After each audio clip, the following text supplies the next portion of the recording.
अत्यंत निद्रा, ये सोने के सुख में नहीं जीवन बर्बाद करना चाहिए। एक नियत समय रखो सोने का, अभ्यास कर लोगे बिल्कुल बिना अलार्म बजे आपकी नींद खत्म हो जाएगी। अभ्यास अभ्यास बहुत बड़ी सामर्थ्य है, बहुत बड़ी। अगर नींद लेने का आपने अभ्यास बना लिया है तो यह आपके जीवन को नष्ट करने का बहुत बड़ा साधन बन गया। कुछ लोगों को सोने में सुख मिलता है कि सोते रहो। भैया कमाने आए हो, बड़ी मुश्किल से पास बना है इस भारत भूमि में तुम्हारे जन्म हुआ, मनुष्य योनि में, कुछ दिन के बाद ये सब खींच लिया जाएगा। सोने में समय क्यों बर्बाद कर रहे हो? कमाओ, सत आचरण करो, समाज को सुख पहुंचाओ, नाम जप करो, बड़े बुजुर्गों को सुख पहुंचाओ, किसी को दुख ना पहुंचाओ, ये कमाई कर लो। कमाई करने आए हो यार, तुम्हारा कुछ नहीं, कुछ नहीं, ना था ना है, न रहेगा। होश में तुम्हें जो पद मिला है, जो सामग्री मिली, जो जीवन मिला है, लगा दो पर सुख में और निरंतर भजन करते हुए जीवन मुक्त हो जाओ। क्योंकि स्वसुख में पाप बने हैं तो तत्सुख में समस्त पापों पर विजय प्राप्त कर लो। पर समझ नहीं आता। हर समय हमें सावधान रहना है। एक समय नींद को देना है, उचित दे लो, क्योंकि आप साधक हो, उचित दे लो। इसके बाद इससे शत्रु की तरह बर्ताव करो। अभ्यास बहुत बड़ी ताकत है, बहुत बड़ी ताकत। ये कोई सिद्धि नहीं, अभ्यास। आपने यदि अभ्यास किया है, नींद का आदर किया है, तो आप ऐसे भी हैं। साधकों के सामने ही बताया था उन्होंने कि मुझे बस भोजन पवा दो तो मैं सो जाऊंगा, फिर भोजन पाऊंगा, फिर सो जाऊंगा। मेरा अभ्यास इतना दृढ़ है। वह धन्य है आपका जीवन जो ऐसा अभ्यास सिद्ध कर लिया है।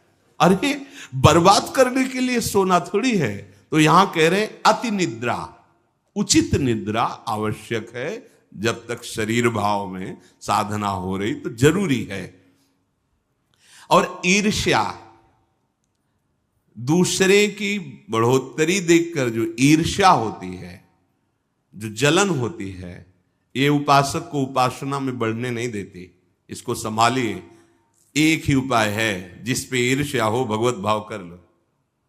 प्रभु मैं आपको जान नहीं पा रहा हूं, फिर भी मेरे अंदर में आपके प्रति, आपके ही प्रति है, क्योंकि आप ही हैं ना। प्रभु मेरा सुधार कर दो, बहुत जल्दी सुधार हो जाएगा। मोह, भले परिवार में रह रहे हो, पर इतनी तो बात समझ लो, ना वो तुम्हारे हैं ना तुम उनके हो। ये तुम्हें समझ में भले ना हो, पर डाल लो। सुत बनितादि जान स्वार्थ रत, ना करू नेह सभी ते, अंत ही तो ही तजेंगे पामर, तू न तजय बहीते। जैसे आप स्टेशन में होते हो तो किसी से मोह थोड़ी करते हो। बैठे हैं सब आसपास, कोई चाय पी रहा है, कोई हंसी मजाक कर रहा है, बातें कर रहे हैं, सब मिलान हो रहा है। गाड़ी आई, किसी से कोई मतलब नहीं, अपनी गाड़ी में। ऐसे ही जैसे प्याऊ में हम खड़े हैं, भीड़ है, पानी पिया, चल दिया। ऐसे ही आपको समय मिला है 70 वर्ष, 80 वर्ष, 100 वर्ष, उन जनों के बीच में रहकर अपनी गाड़ी का इंतजार करो और भगवत प्राप्ति करके अपने परम धाम जाओ। पर अगर नहीं समझ पाए तो ये माया ऐसा लगती, मेरा पुत्र, मेरी पत्नी, मेरा परिवार, मैं, पूरा समय चला जाता है। फिर जिनको तुमने मैं करके अब वो अंतिम समय दिखाई देता है, कोई अपना नहीं, कोई अपना नहीं। अभी मतलब आप तो अपने ही घेरे में हैं, जैसे अपने लोग भ्रमण किए तो देखा है, रो रहे हैं, उनके परिवार वाले उनसे बात भी नहीं करते। अवस्था ऐसी है कि डंडा के सहारे 2-4 कदम चल सकते हैं। वस्त्र मल से कौन साफ करे उनका। ऐसी, ये नहीं कि वो किसी एक की बात हो, ये स्वार्थी संसार कोई किसी का नहीं। तो हम ये नहीं कहते कि भाग जाओ, हम ये कहते उन्हीं के बीच में रहकर उनके हृदय में विराजमान प्रभु से अनुराग करो, ना कि देह से। देह एक सीमित समय वाला है, तुम्हारा भी और उनका भी छूटेगा। भगवत भाव करके खूब प्रेम करो, खूब सेवा सबकी करो। भगवत भाव विहीन आसक्ति तुम्हारे पतन का कारण बन जाएगी, जिसे मोह कहते हैं। मोह सकल व्याधिन कर मूला, ये मूल है, ये बहुत दुख देने वाला है। तृष्णा, भोगे हुए भोग को बार बार भोगने की इच्छा का नाम तृष्णा। ये डाइन है, इसे शास्त्रों में कहा गया है, ये डाइन है, कभी आघाती नहीं है। ये तृष्णा रूपी डाइन सबके हृदय में बैठी है। हर भोग को बहुत बार भोगा फिर भी भोगने की चाह, इसी का नाम तृष्णा है। और कायरता, जो नहीं होना चाहिए उसमें बहुत उत्साहित है, जो करना चाहिए, जो होना चाहिए उसमें, उसे कायरता कहते हैं। ये कायरता साधक में अगर है तो परमार्थ विहीन कर देगी। दूसरों के गुणों में दोष देखना और निंदा करना, द्वादशैते महादोषा, ये महान दोष है। धृतराष्ट्र जी से कह रहे सनत सुजात जी, इन्हीं दोषों के कारण हृदय में बैठे हुए भगवान का साक्षात्कार नहीं होता। ये प्राणों का नाश करने वाले, ये प्रज्ञा का नाश करने वाले, ज्ञान नेत्रों को ये ढक देने वाले दोष हैं। शोक, क्रोध, लोभ, काम, मान, अत्यंत निद्रा, ईर्ष्या, मोह, तृष्णा, कायरता, गुणों में दोष देखना और निंदा करना, ये 12 महान दोष साधक की साधना का नाश करने वाले हैं। भगवत अनुभव इन्हीं के कारण नहीं हो पाता। भगवान हृदय में है पर हमें अनुभव क्यों नहीं होता? इन 12 दोषों के कारण। राजेंद्र, जो लोलुप पुरुष, क्रूर कर्म करने वाला, कठोर वाणी बोलने वाला, कृपण स्वभाव वाला, मन ही मन दूसरों के प्रति जलने वाला और अपनी प्रशंसा करने वाला है, वो निश्चय ही भगवत मार्ग में नहीं चल पाता है, भगवत मार्ग का वर्ण नहीं कर पाता है।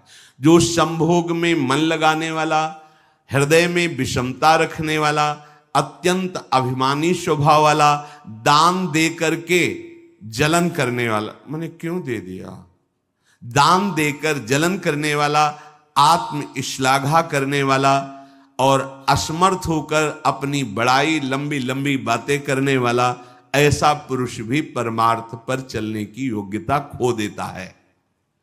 सच्ची हो या झूठी, निंदा करनी ही नहीं है। सद वा परिवादो ब्रह्मणस्य ना सस्यते नरक प्रतिष्ठास्ते वही श्यूर एवं कुर्वते जनाहा।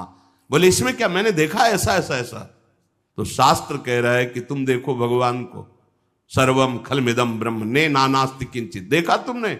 सत्य वस्तु को तो देखा नहीं। तो कह रहे सद वा परिवादो, झूठी हो या सच्ची, किसी की भी निंदा नहीं करनी। बोले हम तो सत्य बोलेंगे, तो सत्य को जाना तुम, सत्य एक है, सच्चिदानंद में है, उसको जाना।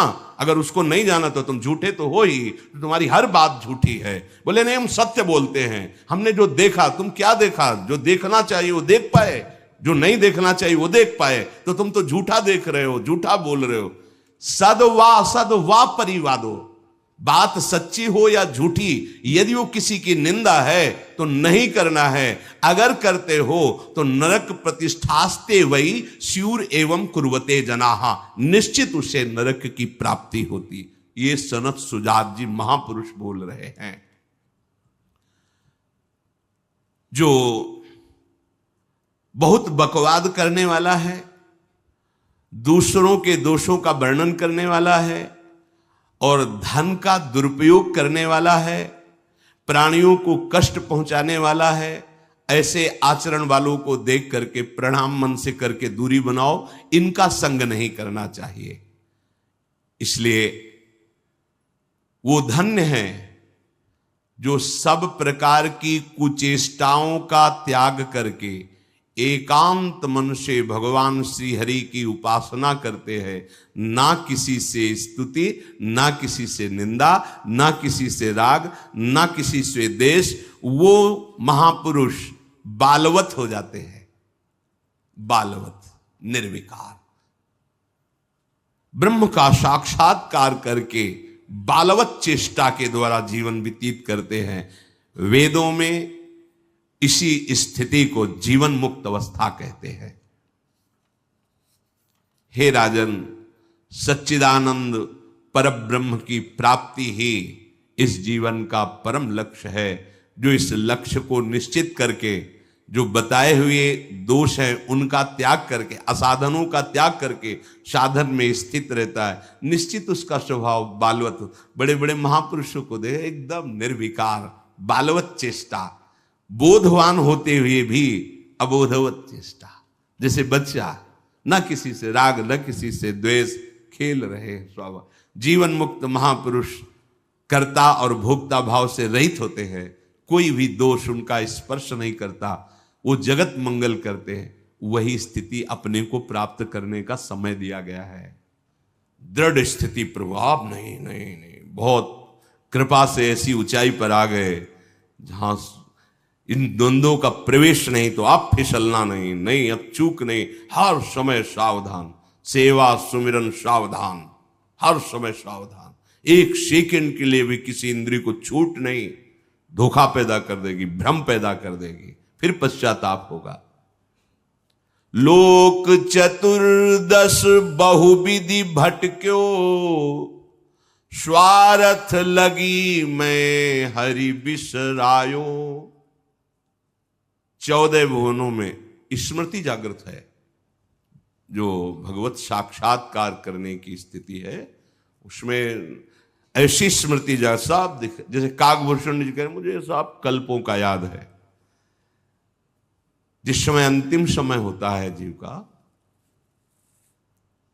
या जिस समय गर्भ में होता है, दोनों स्थितियों में, गर्भ में उसे बहुत जन्मों की याद आती है, तो वो व्याकुल हो जाता है। ऐसे ऐसे कर्म उनके परिणाम से इस गर्भ में, एक बार प्रभु एक बार मुझे निकाल दो, मैं जाकर के मानव देह में ऐसे सत्कर्म करूंगा, ऐसा भजन करूंगा कि दोबारा मां के गर्भ में ना आना पड़े। जब अंतिम समय होता है तो जितने इस जन्म में दुष्कर्म या सत्कर्म के सब सामने घेर लेते हैं, बहुत जन्मों के कर्म संस्कार छा जाते हैं, और जो उसको योनि मिलनी होती है वही चित्त अटक जाता है। आगे बहुत सावधान, बहुत सावधान। कह रहे हरिराम व्यास जी, 14 लोकों में घूम कर, मेरी स्मृति इस समय जागृत, 14 लोकों में घूमा हूं, हर जगह सुख भोग की लालसा में हरि का विस्मरण ही होता रहा। हरि का स्मरण कब होता है अखंड? जब लौकिक सुखों की भोगों की चाह खत्म हो जाती है। होगी कैसे? भगवान नाम जप से। हरि का विस्मरण कब होता है? जब किसी भी भोग में महत्व करके भोग रहे होगे, उस समय हरि, और अगर हरि स्मरण है तो उसमें सुख नहीं मिल सकता, क्योंकि सत्य प्रकाश तुम्हारे साथ है। इसीलिए बड़े भाग्यशाली जन हैं जो रात दिन नाम का पहरा बैठा लिए हैं। रात दिन नाम, उठे बैठे चले फिरे खाए पिए सब क्रियाएं हो रही, पर भगवत स्मरण परायण, बड़े महत भाग्यशाली। ये जो लोग कहते हैं ना, अरे नाम में रुचि नहीं हो रही, नाम चल नहीं रहा, भाई सिद्ध तो नहीं हो गए ना। रुचि तो भोगों में है, अब नाम अरुचि पैदा करेगा भोगों में, फिर नाम में जब रुचि आएगी तो नामी का रूप झलकेगा। धैर्य पूर्वक जपिए। 14 भुवनों में घूम आया, इसी स्वार्थ ने सुख भोग की लालसा ने हरि विस्मरण कराया, हरि बिसरायो। करोड़ों ऐसे अपराध किए जन्म जन्मांतरों में, जिन्हें ब्रह्म हत्या कहते हैं, पंच महापाप कहे गए हैं। कैसी बुद्धि मलिन हो गई है कि इन पंच महापापों को हम मनोरंजन समझते हैं, सुख का साधन समझते हैं।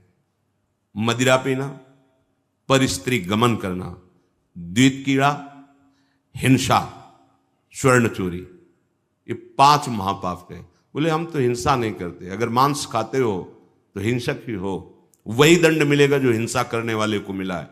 वैसे जैसे कोई गौ हत्या करता है और आप मांस खाते हैं, तो बिल्कुल वही हत्या आपको प्रताड़ित करेगी, आपको जलाएगी, आपका नाश करेगी। कोटि गाय ब्राह्मण मारे को ताप पाप उपजायो।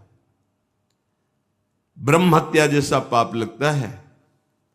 देखो कैसी मलिनता है।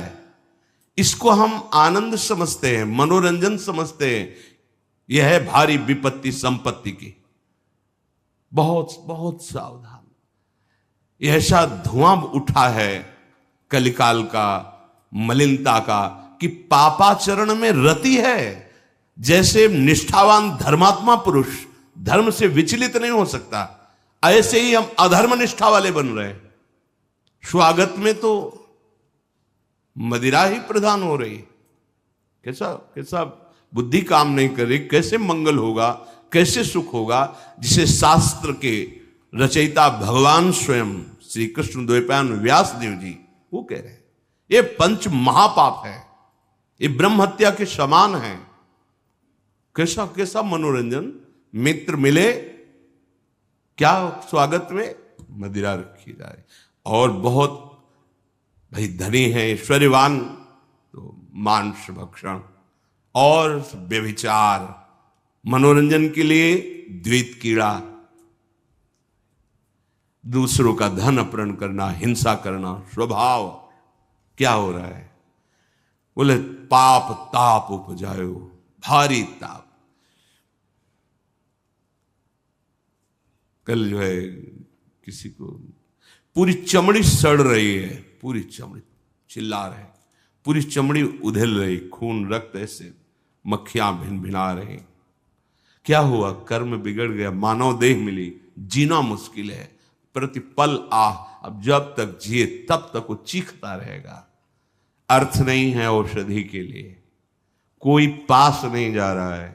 कैसे आप समझो, जब कर्म अपना दंड देना प्रारंभ करेगा तो कोई तुम्हारी रक्षा नहीं कर पाएगा। बात समझो। हरिराम व्यास जी कह रहे हैं, कोटि गाय ब्राह्मण मारे को ताप पाप उपजायो। आप देश विदेश घूम रहे, आप मांस भक्षण कर रहे हैं, क्या आपको ये जानकारी है कि विधर्मियों ने तलवार की नोक पर उसको पवाने की चेष्टा करते थे तो गर्दन कटवा लेते थे जन, पर उसको कभी जवान पे नहीं रखा, ऐसे चीर दिए गए, स्वीकार कर लिया, पर उन्होंने उसको रख। आज तुम पैसे देके खाते हो, तुम जानकारी करते हो कि जो तुम देश विदेश ऐसे घूम रहे हो, गर्दन उतरवाना स्वीकार कर लिया पर चखा नहीं। आज तुम्हारी बुद्धि इतनी भ्रष्ट है कि तुम पैसा देकर उसे खाते हो और अपने को मनुष्य कहते हो, अपने को जो जो भी नाम दो कि हम ये सनातनी, हम ये धर्म में चलने वाले। आप क्या, सनातन भगवान का नाम है, भगवान का नाम सनातन है। तुम भगवान के हो तो भगवान की आज्ञा का पालन करो। तुम्हारे लिए जो बना हुआ आहार है उसे आप पाओ, धर्म पूर्वक चलो। महापाप हम हर्षित होकर करते हैं, बातें बड़ी बड़ी ज्ञान वैराग्य बड़ी उन्नति की बातें करते हैं, और हमारे आचरण कैसे होते हैं। सुधार करो भाई, सुधार कर लो। अगर आपको ये मानव देह मिला है तो संभाल कर लो, नहीं कितनी योनियों में भटकना पड़ेगा अभी पता नहीं। अज्ञान के कारण लगता है देख लेंगे, कुछ नहीं। सावधान हो जाओ। यदि आप जिस पशु का मांस खाते हैं उसी पशु की हत्या का आपको पूर्ण दंड मिलेगा। यानी कि मैं खरीद लाता हूं, मैं कोई हत्या तो नहीं करता, लेकिन आप पा रहे हैं ना, तो वही पाप आपको लगेगा। वही कर्ता प्रेरक अनुमोदन।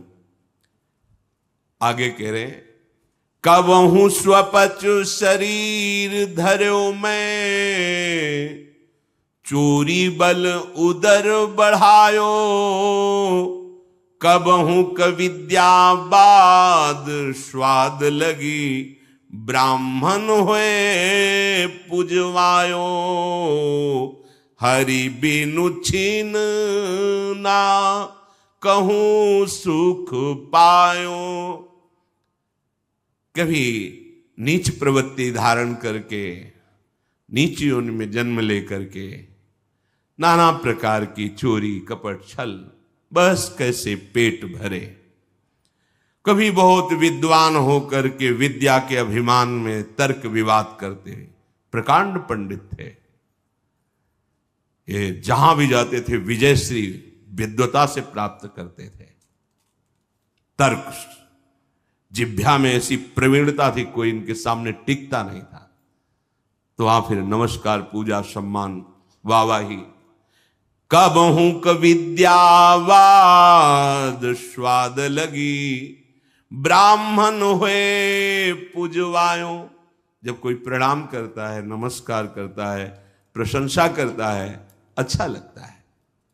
वो अच्छा लगना देह भाव को पुष्ट करके भगवत विस्मृति के गर्त में गिरा देगा। कबहू करंक निशंक भयो, घर घर फिर जूठो खायो। कबहू क सिंहासन पर बैठो, छत्र चौर ढरवायो। कभी तो इतनी गरीबी देखी है, कभी किसी योनि में ये देखा कि राजा बन गया, छत्र चौर बड़ा वैभव, लेकिन उधर गरीबी में भूख से व्याकुल होकर भगवत स्मृति रहित जीवन गया। कभी इतना वैभव कि उसके अभिमान में प्रभु को भूलकर भटकता रहा। ये ऐसी माया है कि जो जहां है उसी में आसक्त है। महाभारत में प्रसंग आता है, भगवान व्यास देव जी जा रहे थे तो एक नाली का कीड़ा निकलकर बड़ी तीव्र गति से मार्ग को लांघ रहा था। वह भाई इतनी रफ्तार से आप जा रहे हो, क्यों, क्या पीड़ा है तुम्हें? वो बोले उस साइड की नाली में मुझे जाना है और भयभीत हूं। क्यों भयभीत? तुम्हें गाड़ी की आवाज नहीं सुनाई दे रही? बैलगाड़ी आ रही, वो हमारे ऊपर चढ़ेगी तो मैं मर जाऊंगा। भगवान व्यासदेव जी सर्व भाषाओं का ज्ञान रखने वाले, उन्होंने कहा तुम्हें इस कीड़े शरीर से इतना प्यार है? अरे ये शरीर नष्ट होगा तो दूसरा शरीर मिल जाएगा। बोले आपको जो व्यास शरीर प्रिय है ना, ये उतना ही हमें ये कीड़े का शरीर प्रिय है। भगवान व्यासदेव जी ने कहा बड़ी भगवान की विचित्र माया है, अब हम तुम्हारा परम कल्याण करेंगे। तुम एक बार मेरे कहने से रुक जाओ, अभी शरीर छूटेगा और तुम सुख को प्राप्त होगे, तुम्हें दुख नहीं मिलेगा शरीर छूटने के समय। स्तब्ध किया उसको, वो गाड़ी आई कुचल के मन। उसका फिर चतुर्वर्ण में जन्म हुआ मनुष्य योनि में। वो जब नवयुवक हुआ तो अपने इन्हीं सब कार्यों में जो चतुर्वर्ण के कार्य उसी में मगन गए भगवान व्यास देव जी। बड़ा बड़ा प्रसंग है, मुझसे छोटा करके, भाई तुम कौन हो? अपना परिचय, मैं अमुक हूं। नहीं, तुम्हें याद है? अब स्मृति जागृत हुई, हाँ मैं वही कीड़ा हूं जो आपसे, तो देखो तुम फंस गए ना फिर यहां। जैसे तुम्हें कीड़े का शरीर प्रिय था, ऐसे तुम ये इस शरीर में नहीं, इसको भी छोड़ो। भगवान व्यासदेव जी ने वो शरीर छुड़वाया। क्रम से वो प्रथम वर्ण में जब उस ऐसे राजा बना, तृतीय वर्ण, ओ चंवर डुलाए। तुम्हें याद है हर वर्ण में उसका जन्म हुआ क्रम से? तुम्हें याद है? हाँ मैं चक्रवर्ती राजा हूं, मेरा है वैभव, मुझे स्मृति नहीं। तब पूर्व, हाँ मैं नाली कीड़ा था, मैं ये समझो। भगवत स्मृति धारण करो, इस पे राग मत करो। वहां त्याग करा है। जब प्रथम वर्ण में जन्मा, वो अपने कार्य में विद्वान होकर ऐसे उपरोहिता। फिर भगवान व्यासदेव, तुम्हें याद है? शास्त्र याद है? ये सब नहीं, पूर्व स्मृति याद है? पूरी याद कर। हाँ भगवान, अब एकांत वन सेवन कर और मैं जो ब्रह्म विद्या का उपदेश कर रहा हूं उसको धारण कर, तो परम पद को प्राप्त होगा। उसमें दिखाया कि जिस शरीर में जीव जाता है उसी को ऐसा मानता है ये मेरा है, और मानो पहली बार मैं इस सृष्टि में आया हूं, सब भूल जाता है और जो उसके सामने परिवार भोग उसी में आसक्त होकर उसी का चिंतन करके, ये बहुत काल से चल